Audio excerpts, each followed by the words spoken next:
Yo, what is going on, everyone? My name is Nick, or the Notorious Fantasy, and in today's video, we're going to be going over my two quarterback and super flex draft strategies for the 2022 fantasy football season. Inside of today's video, I'll be showing you guys three different mock drafts that I have already done on Sleeper. One from the early first round at the second overall pick, one from the middle of the first round with the sixth overall pick, and one from the end of the first round with the 10th overall pick. And I'll be talking about my thought process as I made each and every single pick inside of this mock drafts. I think that is going to help you guys out a ton for figuring out what your draft strategy is going to be for your 2022 Superflex and two quarterback drafts. Now, the biggest difference between the two is that in a Superflex league, you technically don't have to start two quarterbacks every single week. But in my opinion, if you want to be getting the highest scoring output out of your lineup in a Superflex league, you are going to want to start two quarterbacks every single week. So I basically look at a super flex league the exact same way that I look at a two quarterback league. I believe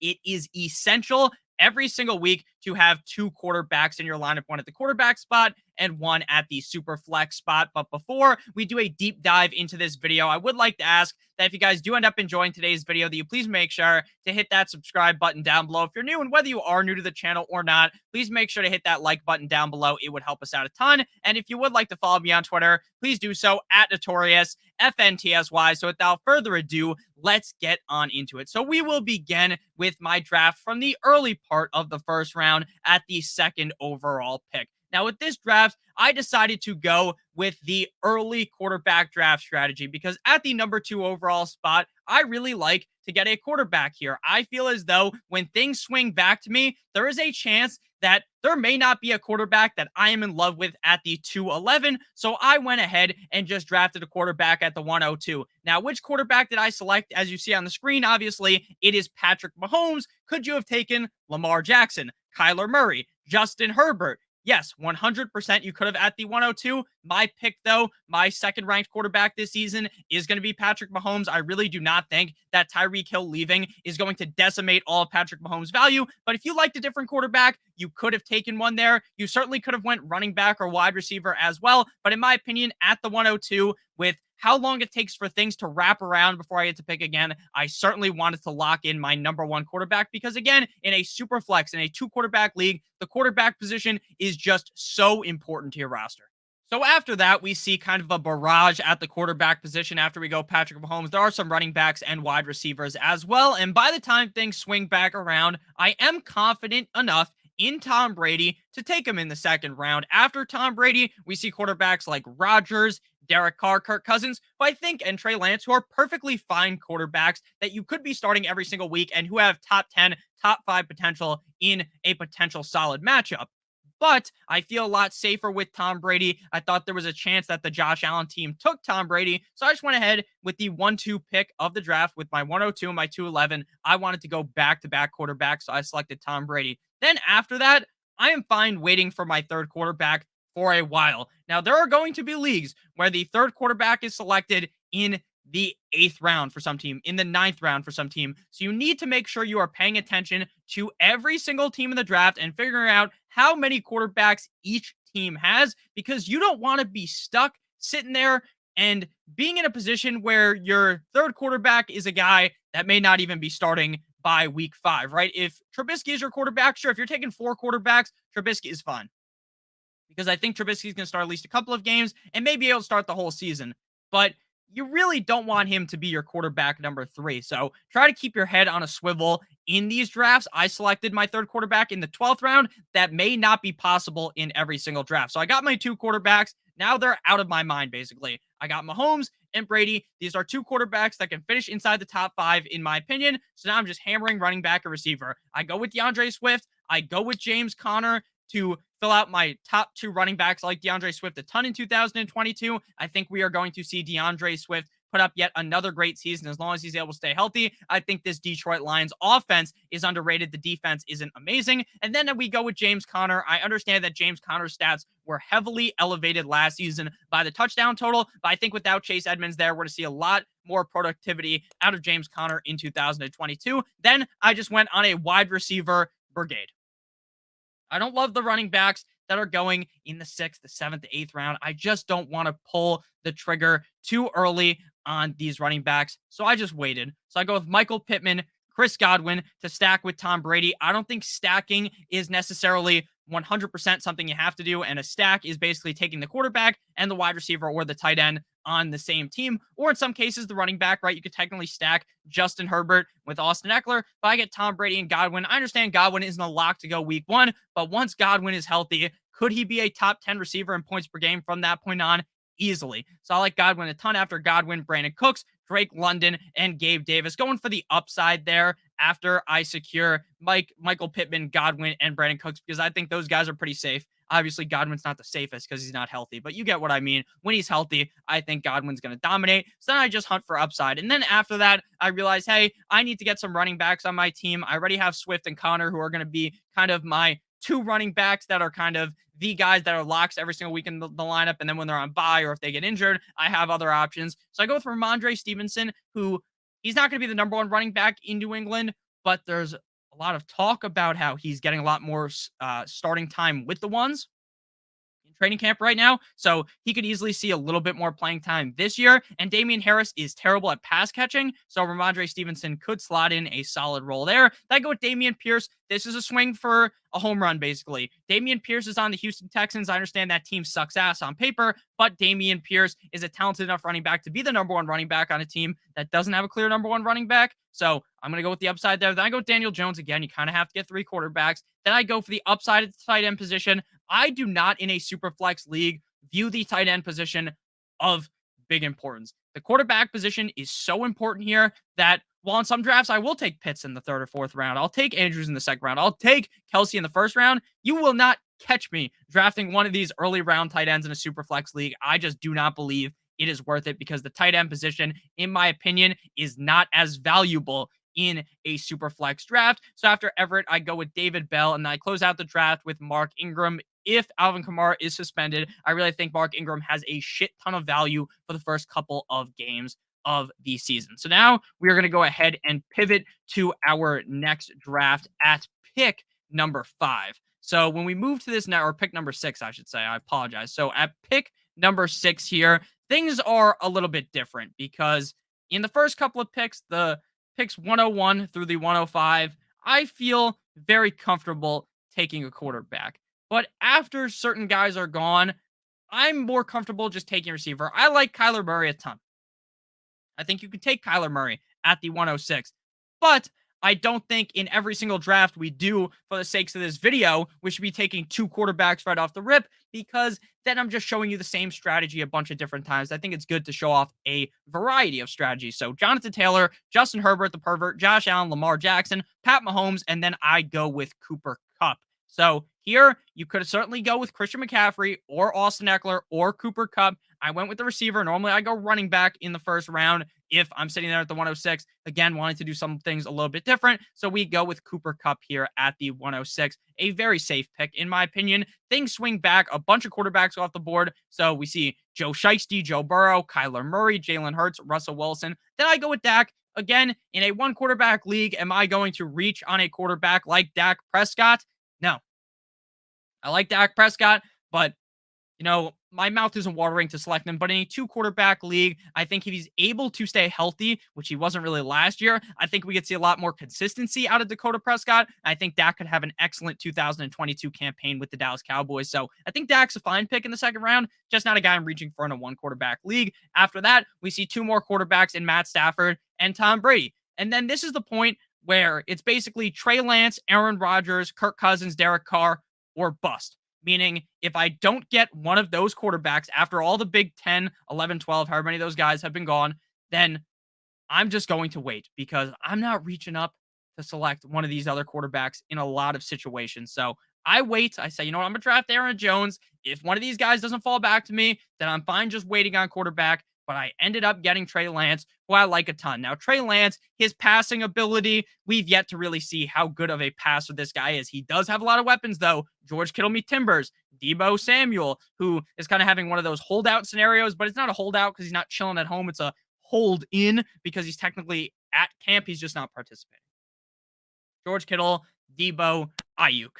Then they have Elijah Mitchell, some other running backs as well. I think Trey Lance is going to succeed in 2022 because of the rushing upside. So I smashed the draft button on him. A couple more quarterbacks go, but now I'm not worried about the quarterback position because I got 2 in the first 4 rounds, and now I can wait. So now, yet again, we just start hammering wide receivers. I got Aaron Jones. He is my quote unquote hero running back in this draft. Hero running back draft strategy basically means in the first couple of rounds, you take one running back. That is your hero running back. Now, typically it's the first 2 rounds, but since it's a super flex league and you can get Aaron Jones in the 3rd round, then I still consider this a hero running back build. So Aaron Jones is my lead back, my workhorse, my bell cow back. And then after that, we just wait. So we go Jalen Waddle, who I like. I think people are kind of sleeping on Waddle because the fact that Tyreek Hill is there. Jalen Waddle got the orange jersey in Miami today, meaning he was the practice player of the day yesterday. So Jalen Waddle showing out, looking good. I really think even with Tyreek Hill there, Waddle can have a great season. Then we get Mike Williams, Rashad Bateman, and Treylon Burks.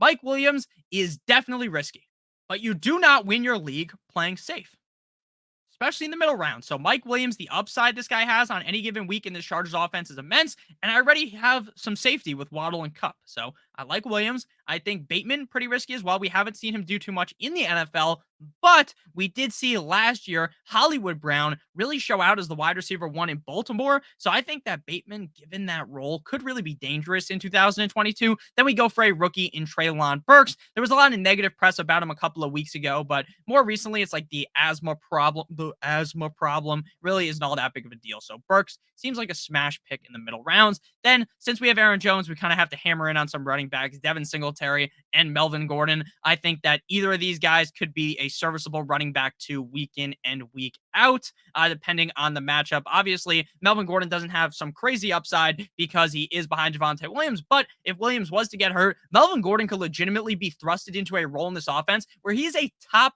5 fucking running back every single week because of how good the Denver Broncos are. And I think there's going to be like a 60-40 split in favor of Javonte Williams. And I think Melvin Gordon's going to be really sneaky at eating up some fantasy football points. Then I'm like, I don't really love the running backs, right? We've got guys like Isaiah Spiller, Damian Pierce, who I like a decent amount, but it's like, fuck it. Let me snag another wide receiver. The final receiver of the draft, I snagged Kadarius Toney. Then I go Hunter Henry because we don't have a tight end. Again, talked about this before. I don't view the tight end position with the utmost importance in a 2-quarterback league or a super flex league.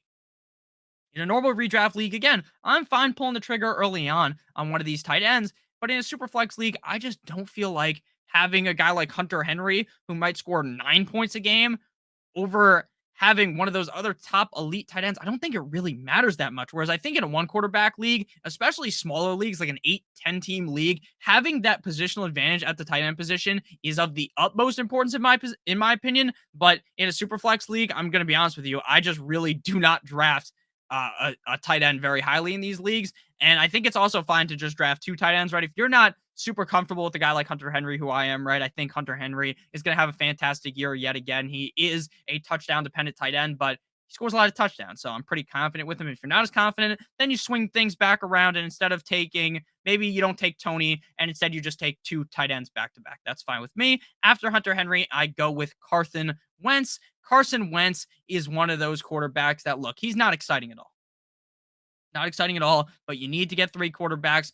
In most leagues, you probably have to pull the trigger a little bit earlier on these third quarterbacks, but you want to make sure you get the third one that's going to be playing. So I go Carson Wentz. Make sure you pay attention to bye weeks. I'm pretty sure in this draft I fucked up, and Dak Prescott and Trey Lance have the same bye week they do.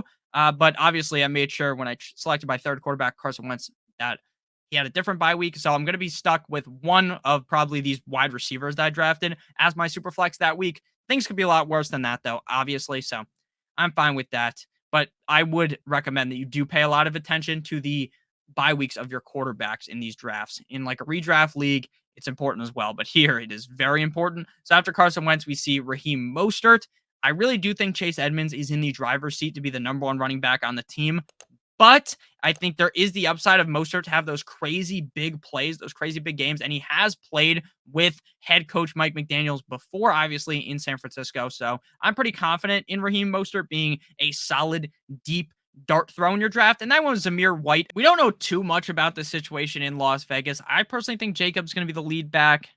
But I think White might have some play there. Again, you're kind of just hunting for upside later on in the draft. And one of my favorite late round pieces in Jamal Williams already went. So I just went with Zamir White. Again, is he a smash pick? No, but I think he's fine there for the team that we have. Again, we're heavily relying on Aaron Jones and hoping that Devin Singletary and Melvin Gordon can kind of pivot in as the running back two on this team. Maybe we should have selected another running back at some point, but hey, I think we did a great job on this team. Let me know down below in the comment section what your guys' favorite draft strategy is for these super flex leagues. Are you looking to aggressively target quarterbacks kind of like we did in the first draft, or looking to kind of just chill out a little bit like this draft, or in the next draft? Spoiler alert, things get a little bit different because we do really try to wait for our quarterbacks in this draft, and things look a little bit different. But before we get on into the final draft of today's video, I would like to give you guys a quick word from our friends and our sponsor of today's video. They've been on the screen the whole time with this fancy new banner thing we got here. I think it looks cool. Let me know what you guys think about that as well. Make sure you guys check out the sponsor of today's video. Pointing out it right now, Underdog Fantasy, which is the single best place to play fantasy football this summer. The Best Ball Mania 3 tournament has $10 million in total prize money, $2 million to first place, $1 million to the overall regular season champion. Just draft your team, and that's it. There's no waivers. There's no trades. You don't have to worry about calling up your buddy. Hey, can you talk to me on the phone? And he's like, nah, man, I'm too busy studying. Or, nah, my wife is making me watch the kid. And then it takes forever. You don't have to fucking worry about that. You don't even have to worry about in-season management because Underdog will automatically set your best lineup every single week for you. Underdog will be giving you guys the best score every single week. So don't worry about setting the lineups. You don't have to. It's not even going to let you. And that means that you don't even have to pay attention to your team at all. So if you want to just draft a million teams and then forget about it, show back up in January, maybe you have a boatload of cash, you can do that, or you can follow your team every single week. That is perfectly fine as well. Last year's Best Ball Mania champion drafted their team in June, so there is no need to wait. Click the link in the video description down below to get a first match deposit bonus of up to $100 with Underdog, and you will be getting our Best Ball draft kit 100% free and our fantasy football draft kit. That's a combined $170 of value with a first-time deposit of $100. So please make sure that you guys do check out Underdog Fantasy. I am on there all of the time. We got a new promo code, no longer Awesemo, Stokastic. I think the Awesemo one still works as well. So bang, we're back on into things here. Final draft to discuss here from the 10 hole. See a bunch of quarterbacks go. And again, I'm not going to reach up in the first round and take Russ, take Dak. I like Hurts a lot. I think people are going to steam up Hurts a lot more closer to August because him coming off the board after Russ and Dak makes no sense. Hurts, to me, has the ability to be a top 5 quarterback with the rushing upside, and they bring in A.J. Brown. So, like, him going this late right now is kind of shocking. His ADP is going to move, definitely. And I think some of your sharper league mates may already be keen to that. So I'm up. I'm like, you know what? No running backs have went besides Taylor. I'm going to get McCaffrey. I like McCaffrey. Now, he's risky because of the injury, but if he's healthy, then he could be the running back one in fantasy. And then after that, I'm like, could I go quarterback? Should I go Hurts? I kind of want Hurts. But for the sake of the video, I want to wait another round for quarterback. Devontae Adams, wide receiver of the Las Vegas Raiders. He goes from, obviously, the Green Bay Packers to the Raiders. I think he's going to be just fine in Viva Las Vegas with Mr. Derek Carr going from Aaron Rodgers. Obviously, Aaron Rodgers is a better quarterback than Carr, but I think Carr will be just fine. I think Adams will be just fine. So things swing back around. A couple quarterbacks go. I'm like, you know what? I stick true to my thought process. I want, if I can't get Stafford and up, I want to make sure that I get Rodgers, Carr, Cousins, Lance. Carr is there. And I see stacking ability again. Stacking my quarterback with my receiver. Bam, I select Derek Carr.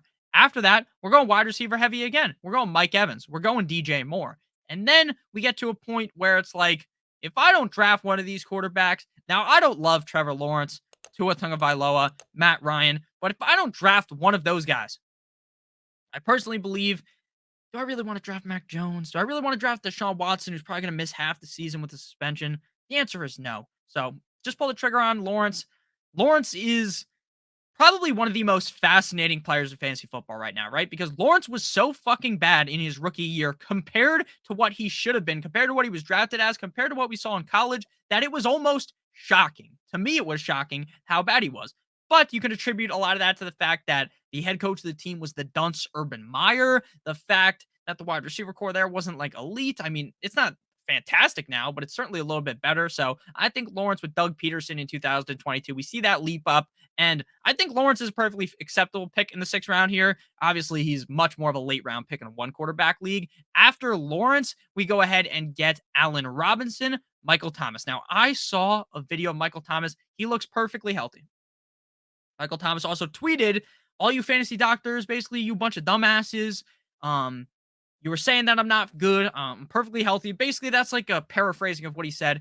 Actually, it's not a paraphrase. That's like a longer way of saying what he said because he actually just said something much simpler than that, but you get what I mean. He basically said, you fantasy doctors, you dumb motherfuckers, I'm perfectly healthy, blah, blah, blah, which I always think is funny when these players take shots at the fantasy analysts. It's pretty funny to me, right? I would hope that if I like didn't believe in some player and if he tweeted at me, that would make my day anyways, even if I didn't think he was going to do good in the season.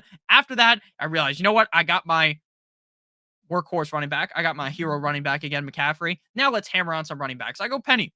I like Penny a lot. I think Penny's going to be the starting running back of the Seattle Seahawks. I think he honestly keeps that throughout the season. I like Kenneth Walker, but I think in year 1, Walker kind of rides the pine and Penny is the main guy. How is Walker going to ride the pine? He's going to get playtime. Of course, he's going to get playtime. It's more of a metaphor here, right? Obviously, we're going to be seeing Kenneth Walker this season. After that, I don't have a lot of James Cook. I have not drafted James Cook a ton. I think James Cook's role is not going to be as strong as people want it to be. But when you're doing a bunch of fantasy football drafts, you shouldn't just, especially if you're doing like 10 fantasy drafts, if you completely like hate a player, or not hate a player because hate's a strong word, but if you don't like a player, you should still probably take them in like one league because there's a chance that you're wrong, right? I'm not going to be 100% right on all of these players. No one is. No one is. So I just draft Rashad Penny, who I really like, and then I just take a more risky guy, in my opinion, in James Cook. I really think Singletary is the lead back, but hey, James Cook might have more of a role than I think. So I'm going to take James Cook. Obviously, getting a running back on a team like the Buffalo Bills, that makes a lot of sense, right? So James Cook. Then I go Irv Smith. I don't love Irv Smith. So with that said, I wanted to take a second tight end. I go Danny Dimes for our 3rd quarterback. I love Daniel Jones this season. Daniel Jones with Brian Daboll could take that next step up. Now, Giants fans are probably fucking anticipating, oh man, he's going to be the next Josh Allen. He's going to make this crazy leap up, right? I don't think that's going to happen, but I think Daniel Jones should be better this year compared to what we've seen with Joe Judge. And then after that, I'm like, man, I don't love these running backs, so I got to keep drafting, right? I like McCaffrey, and I like Penny. But after that, things are a little bit dicey. So let me snag Tyler Algier. Could be the number 1 in Atlanta. Obviously a deep shot, right? It's in the 13th round, but I'm going to take that shot. Now I get Evan Ingram, stack him up with Mr. T-Law, and then I draft Sony Michel. While I'm pretty confident in Edmonds and Mostert, there's still a chance that there's games where Michel's the lead back, people get hurt. Michel showed a decent amount last year in LA with the Rams, Super Bowl champion Sony Michel.